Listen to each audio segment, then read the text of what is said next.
So I've got the opportunity to sit here with Alan Perry. Alan, congratulations on completing your first year as the mayor of Hilton Head. Thank you. Really excited that you earned that post, and I'm sure it's been a really exciting and enlightening experience for you. It's been a year of education, for certain.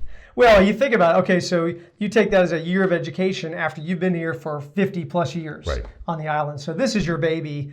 Now you've got an opportunity to kind of shape it, lead it, mold it, and I really appreciate what you're doing. And thank you. We really appreciate the chance to just chat with you. I just thought, our audience is always interested in what's happening around the town, right? And so you're kind of at the leading aspect of that. And even though we're not necessarily in the business of the town structuring what happens with real estate, it seems like everything has to do with real estate, where people live, where they work, where they play.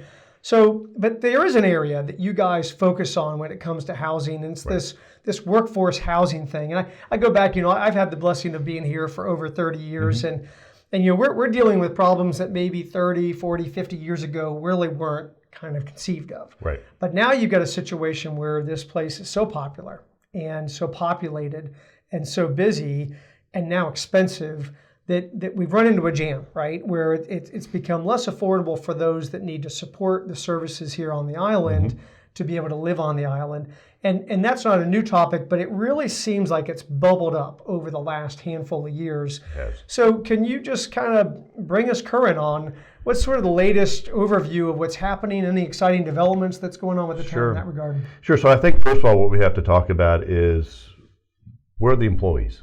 Right. And how do we attract those employees and how do we keep them? And, Hilton Head, yes, is very popular and has done a great job in being beautiful and great services. And of course, what happens with that is the ancillary areas outside of here also want to do the same thing. Of course. And now they're attracting our employees away. Yes. Traffic, which we'll talk about a little bit later on. Yeah. But, traffic and housing is all about the issues of retaining these employees. Sure. Going one step further, the industries that are coming in within the area, within Bryan County, Georgia, into Ridgeland and everywhere else, they're stealing our employees. So how do we maintain what we are, right? And that's through great service and through great employees. So the town, a little over a year ago, right before I came in, started talking about finding home. Yeah. And it's the program that the town has to make certain that we are addressing all the needs for housing.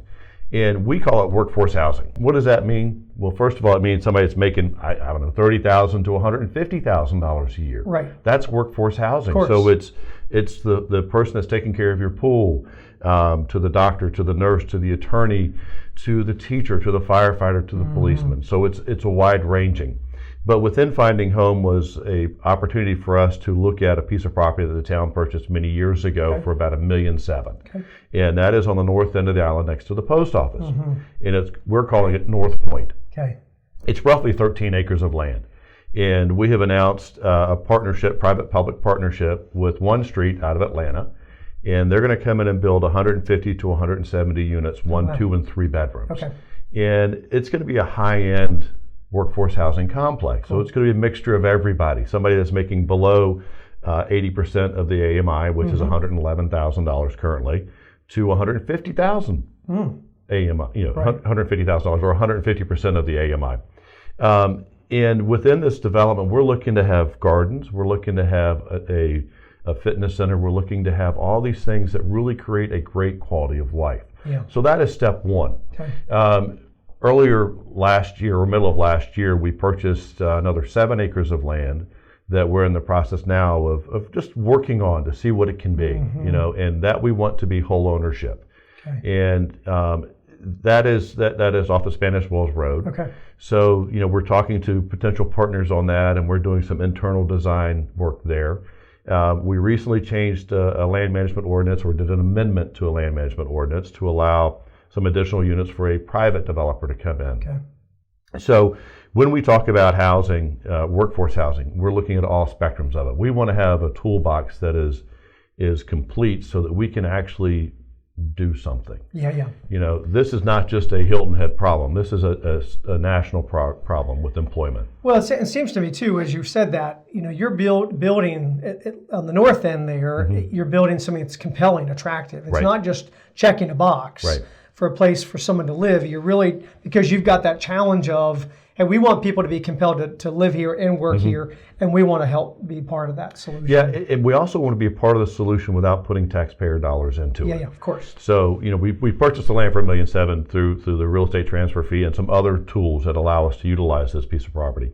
But we also have a capital investor that's coming in, a major bank that's coming in to be our partner. Okay.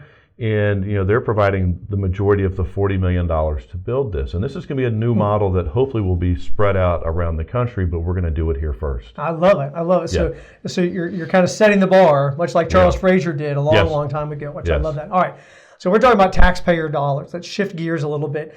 This last year was sort of the heaviest year, if not the initial year, where the town was really layering in on the short-term rental license program. Right. And anybody that has a short-term rental property within the town limits is required to get a license, get a permit, pay some fees for that. That's correct. And then have some compliance issues too, with regard to parking, with regard to where the refuse was located, so some guidelines on that. And that's a little bit closer to kind of what we're dealing with on a regular basis. So can we just talk a little bit about like what you guys learned last year? Because my initial question is, like, prior to that, did you really know how many short-term rental properties there were? So that's just it. It was unregulated, right? And it is our industry. I mean, it is what drives our revenue. Tourism. It's tourism. I mean, it's hospitality, tourism, real estate is really the backbone of our industry here, and our tax dollars. So no, we didn't know. Right. We didn't know if we had 13,000 rental units or 6,000 rental. So we ended up the year with about 7,200 rental units. Okay. And there are a lot that are still out there that aren't in compliance. Right. But you're right. We put ordinances in place to make certain that noise is addressed, parking is addressed, how the property is addressed in itself. Right. So that it really, we want our guests to have a good time. We want our owners to do well, and we want our residents to appreciate the business. Correct. And what you want is business done in a responsible way, so that there's a assimilation of neighborhoods, right? Because I think that's probably where most of the impetus is probably like, hey, I live in a primary residential area, and now I've got a short-term rental property next to me. I didn't see that coming. Right. They're out late, they're playing pool, or they're making noise at the pool and that sort of stuff. Yep. So you guys the town created a hotline. We did. Where people could call in and say, hey, I've got a complaint about the XYZ or 123 Main Street. How did that go down, and what did you learn in that regard? Yeah, so it worked and it didn't work. First year, there were some challenges to it. Sure. But we've got a code enforcement, and we've worked with the short-term rental company that we're utilizing to man this, and we've helped them improve on some of their functionality. Right. Okay. It's not their first rodeo. They've done it elsewhere, but they've got so much business that's out there. How can we help to make it better? Okay. So we have tracked every complaint. And some of them are valid. Some of them are more along the lines of 911 complaints, right? That don't necessarily need to come to the town. Right. But we've got a code enforcement officer and a group of, I think, 6 to 10 that are out there making certain that our guests are behaving, and that the owner's properties are being taken care of as well. So it's not a micromanagement oversight thing, but it's when a complaint comes through. Sure, but the goal is to do reasonable business at a reasonable property within the guidelines, et cetera. And so are people fined? Like, did you find you were actually issuing fines, or was it mostly warnings and education was sort of the first year? Mostly warnings and education.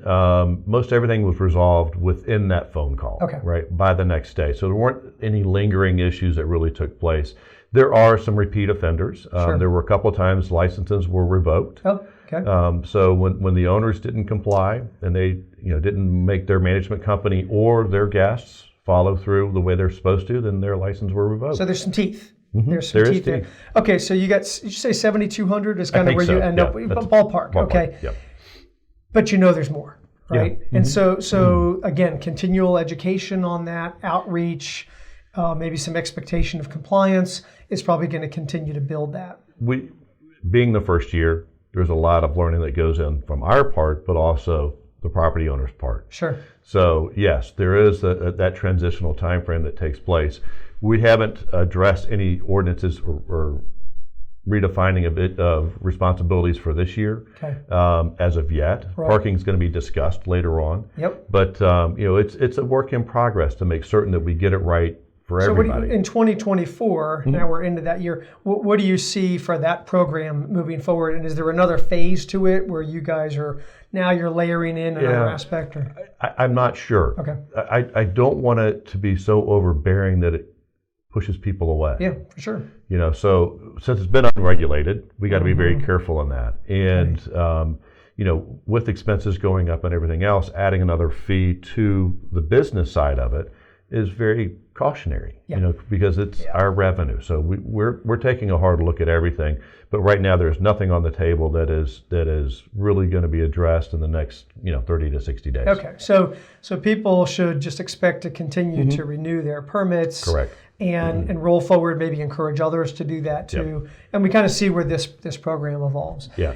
Go ahead. I will say that one of the biggest issues that we did face last year was the parking aspect of it. Mm-hmm. People parking in the streets, parking in public spots. Was that a number one complaint for people? It was one of the largest. That and noise, maybe? That and noise, yeah. So, but the parking came from the residents. When you would have 20 cars show up to a place, 10 cars up and down the street. Yeah. So that's something that we are going to address fairly hard and fairly soon. Okay. Because that is a key to everybody's quality. And there might be more teeth on that. Yes. Okay, I got it. Okay. So we're talking parking, which means we're talking cars, another issue for all of us, those of us that live here year round, those of us that visit, those of us that are just coming and vacationing here, is this increase in traffic, right? Yeah. We're blessed with, you and I were talking about, it's just an amazing place to live. It is. And it's highly popular, and we're drawing people from more states than we ever have before.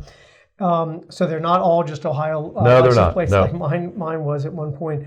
Let's just talk a little bit about traffic. And I realized that, within the confines of the town, last year, I remember calling you, and you were approachable. I said, hey, I'm sitting in the middle of this traffic jam, and what's going on? And you were telling me about a pretty significant amount of investment that had been made by the town in a new traffic light control system. Correct. Some time has passed. How is that working? Is that playing out? And what can people kind of expect in 24? We spent about $3 million of funds from the county that really integrated the lights. They made them smart lights. So they're tracking. They're not tracking you. Sure. They're not recording your license plate, but they're keeping count of the cars, the pedestrians, the bikes. Is that video driven? It is. It is radar driven. Okay. Oh, okay. So it's radar driven, and all the lights talk to each other about traffic flow and traffic patterns. Yeah. But you pull up to a light and it's green, right? So you go. But you pull up to a light and it's red and nobody else is around, then it should turn green for you to move on. Got it. So it's a sense what's there. Now, we started this end of October is when it was finally implemented. So it's still going through the calibration sequences. So it's not quite there yet. It's learning. It's learning. It is learning. But it really has made a difference. I've seen it, and I may not hit every green light. Of course. But I'm not waiting forever at every light. But I did see somebody had a complaint, this morning actually, that they sat at a light. So there's obviously something wrong with the technology, but it's all about, adaptive, right? Yeah. As it learns, we learn. Yeah, it sounds like it's the latest technology to try to address that challenge. And the reality is, and it's so funny because, we get folks from all over the place and it's all relative, right? Absolutely. So when people say, oh my gosh, the traffic, it's like, well, the next time you talk to someone that's out of New Jersey or New York or Atlanta or something else, they're like, traffic, this is like, I don't mind sitting as I'm coming on the bridge or leaving the island, I'm looking out at the Calabogie Sound or looking at the sunset, like it's all context, right? It's all perspective. So now 2024, we're in it. Anything else just for this particular audience that's kind of thinking real estate oriented, or anything else that we just can be excited about that the town's involved in that you want to chat about? 23 was a great year for the town. We spent almost $20 million buying property. Okay. Which takes a lot of things off the table, future development. So that helps with the traffic side of it. But as when I was talking to Mark Orlando, a town manager, I said, anybody can buy property if they have money. Sure. Well, what else are we going to do? Right. And what's the progress that we're going to see? So in the next couple of weeks, we're going to have another workshop on 3 of our parks. Okay. and that's Chaplain, Crossings, and then Shelter Cove Park. Mm-hmm. And at Shelter Cove, we're going to finish the linear park there. Okay. There's some community development block grant dollars that have to be spent by year end or allocated. So that'll be worked on, but we're going to reinvigorate our parks. Okay. And within that, what does that mean? It means new fields. It means additional baseball fields, more pickleball courts. Everybody's talking about pickleball, so more pickleball courts, possibly a pump track for kids at Crossings Park, Treehouse in Shelter Cove.